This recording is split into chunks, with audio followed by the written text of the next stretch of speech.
Le Da Fresh Morning, c'est 104.5 tonnes de bonne humeur. Tous les matins sur Urban FM, la meilleure radio de la capitale.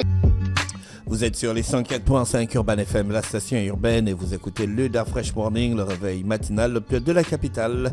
Sur la radio la plus haute de la capitale, on a René Ruth. On a une invitée aujourd'hui. Oui, aujourd'hui, comme chaque mardi, on a un invité pour la rubrique culture et on reçoit Maître Akamangan qui sera en conférence le 15 novembre avec un sujet bien précis. Mais comme il prendra un peu plus de temps, environ 1h30 à 2h, avec lui, on va parler pendant 15 à maximum 16 minutes de ce thème en général. Donc, c'est les principes fondamentaux de la physique quantique dans la technique divinatoire ancestrale africaine. On parle bien des Kori. Attends que je reprenne ça. Les principes fondamentaux de la physique quantique dans la technique divinatoire ancestrale africaine. Les Kori. Je pense que notre invité va faire peut-être un lien entre la physique quantique et une pratique traditionnelle africaine. Donc, la lecture des Kori. Mais t'as comment grand? Oui. Bonjour. Bonjour. Merci d'avoir accepté notre invitation. C'est toujours un plaisir. La physique quantique. Tout à fait. Quand on parle de physique quantique, c'est bien tout ce qui est en rapport avec quoi? L'énergie? L'énergie, les atomes, les plus petites particules de la physique. Maintenant, ce qu'il faut dire, c'est que la physique classique s'occupe de l'étude et de l'observation des lois de la matière dans son aspect très dense. Par contre, la physique quantique va s'occuper de l'étude des lois et de ses manifestations dans l'infiniment plus petit. Donc, en fait, on tire vers l'esprit. Quand on va vers l'infiniment petit, plus on s'enfonce vers l'infiniment petit, plus les lois de la physique change par rapport à la physique classique. Je vous prends un exemple. La loi de la pesanteur est une loi de la physique classique. Est-ce que cette loi, elle est valable dans la physique quantique? Pas forcément vrai. Donc, ce sont ces différenciations-là qui font qu'il y a un pan de la physique qui est complètement ignoré, mais dont les études ont commencé depuis à peu près 1950. Parmi les inventions qui ont permis, parmi les découvertes favorisées par la physique quantique, on a l'IRM au niveau de l'hôpital. Oui, l'IRM. Ça, c'est grâce à des lois de la physique quantique qu'on a pu mettre en place cet outil médical, l'IRM. Maintenant, moi, je vais essayer de présenter au public gabonais comment est-ce que nos ancêtres appliquaient les lois de la physique quantique, mais naturellement, avant que nos frères occidentaux s'en servir. C'est quand même une science très poussée, la physique quantique. Est-ce que vous avez étudié la physique quantique? Très bonne question. En fait, j'ai au moins connaissance des lois fondamentales de la physique quantique. Et je fais une étude comparative avec nos pratiques au sein de la tradition bouddhiste. Est-ce qu'on pratique encore la divination, sinon la consultation même avec les Kori? Très bonne question. Les Kori sont plus ou moins l'expression utilisée pour un peu définir cette pratique. Les Kori sont beaucoup plus utilisés vers l'Afrique de l'Ouest. Mais chez nous, on utilise d'autres supports semblables aux Kori. Par exemple, chez les Nganga, chez nous, on utilise les coques du fruit qu'on appelle l'onzing. C'est un fruit, en général, qui est utilisé pour sanctifier les objets au sein de la tradition. Et ça, c'est général au niveau de la tradition bouddhiste. On utilise ce fruit-là pour sanctifier des objets, consacrer des objets. Maintenant, ces coques, c'est ce qu'on prend pour, justement, les divinations jeter les coris, comme on le dit en général. La physique quantique dit que tout est énergie. Est-ce que dans la lecture des coris, on retrouve aussi cette idée d'énergie, de vibration? Absolument, et c'est cela que j'aurais à expliquer. À quel moment on parlera d'énergie? À quel moment on parlera d'intrication quantique? À quel moment on parlera de superposition quantique? Ainsi de suite. Est-ce que la manière dont on lance les coris dépend de l'intention ou des pensées de la personne? Tout à fait. Là, vous faites allusion à un principe fondamental. C'est le principe de l'observateur, qui est un principe fondamental en physique quantique. Mais justement, cette conférence me donnera Mais la physique quantique, c'est juste présenter cela. La physique quantique, c'est jusqu'à l'atome. Mais exact, c'est cela.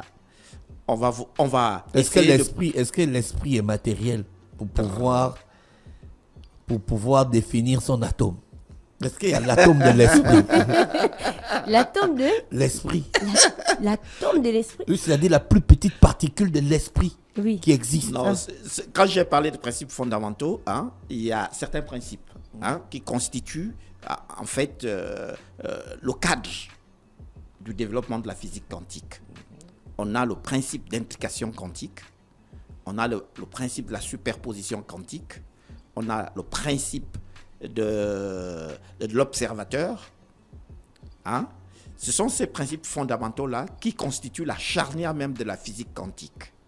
Maintenant, de façon structurée, je montrerai à quel moment intervient l'aspect superposition quantique, à quel moment intervient l'aspect observateur, à quel moment intervient l'aspect justement énergie.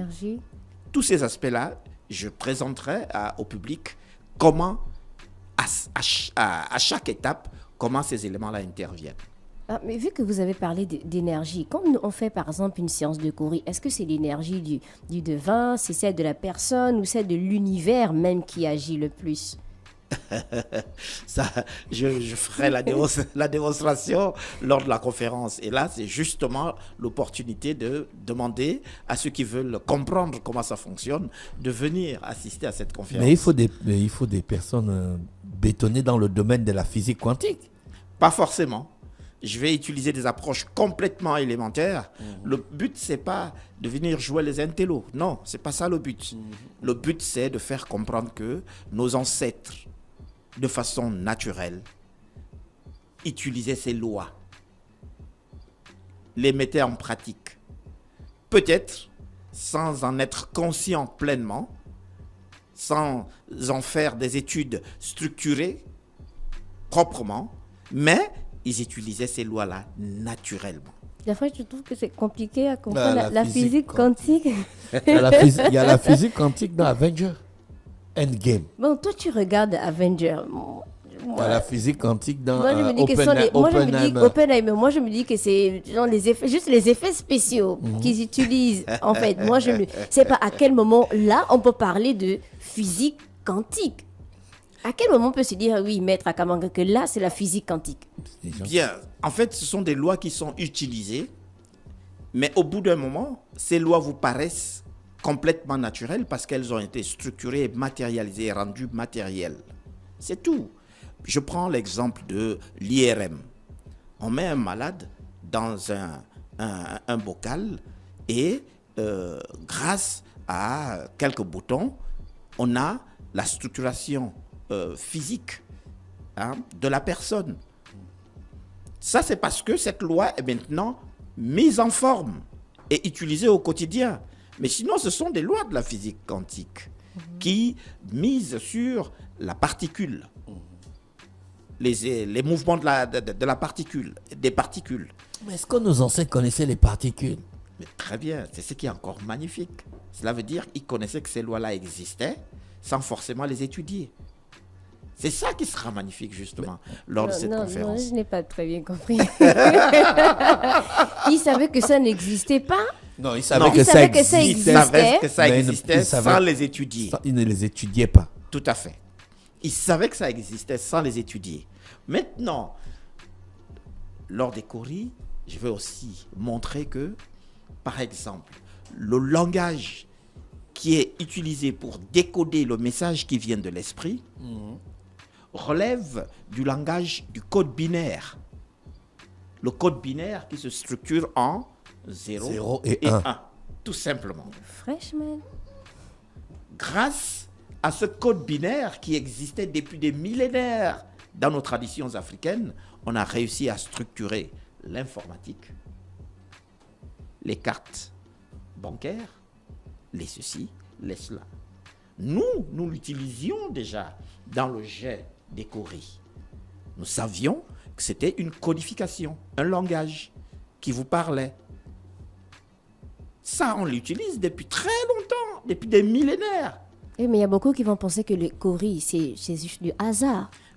Justement, non. Et je vous le démontrerai. Ce n'est pas du hasard. C'est une application des lois qui, juxtaposées d'une certaine façon, vont s'exprimer à travers un code, le code binaire, ou alors le code Bamana.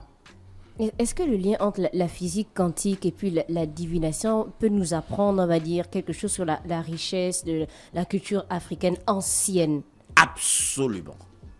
Absolument. À travers la présentation des travaux que je vais faire, on va comprendre qu'effectivement, la culture, la tradition ancienne était une tradition valable. Est-ce que c'est en connaissance de la physique quantique qu'ils ont fabriqué les avions mystiques? Ou bien le voyage astral? Peut-être que beaucoup vont te dire qu'est-ce que c'est. Mais bon, oui. Ça peut être cela. Ça peut être cela. Je ne suis pas allé encore dans une étude exhaustive de ces choses-là, mais ça peut être vous cela. connaissez que l'avion mystique existe. Il ne faut pas venir parce qu'on a la radio, vous allez dire que vous ne connaissez pas ça.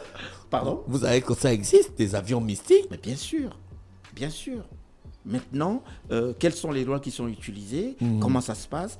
Ce sont des choses qui peuvent faire l'objet d'une étude. Oui. Voilà. Comment faire, par exemple? Le principe, c'est quoi? C'est de bien comprendre le fonctionnement de quelque chose pour savoir comment régler un problème lorsque l'utilisation de cette chose nuit à l'être humain. Moi, ce que je veux faire comprendre, c'est que il faut qu'on aille vers l'approche qui consiste à rendre méthodique notre science. Il ne faut pas qu'on se dise toujours, bon, non, c'est l'esprit. Mais non, l'esprit a une manière de s'exprimer. L'esprit utilise des lois pour s'exprimer. Mais cherchons à comprendre ces lois-là. La conférence, c'est quand?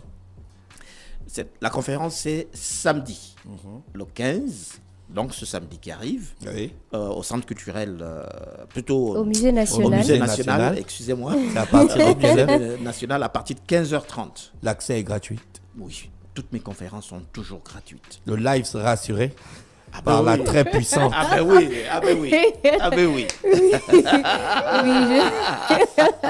Ah ben Oui, je ah serai ben oui. en live sur mon compte TikTok René Rutz. Live de, comme on fait d'habitude, 1h30, Absolument. sûrement 2h, pour approfondir sur le sujet. Je rappelle le thème, les principes fondamentaux de la physique quantique dans la technique divinatoire ancestrale africaine. Donc, les coris, c'est au musée national face à la chambre de commerce à partir de 15h30 et l'entrée est gratuite. D'accord. Maître Akamanga, on se donne rendez-vous samedi. Encore merci. D'accord. Merci de votre On vous invitation. souhaite de passer une bonne journée à l'écoute des programmes d'Urban FM. Merci beaucoup. Le Da Fresh Morning, c'est 104.5 tonnes de bonne humeur. Tous les matins sur Urban FM, la meilleure radio de la capitale.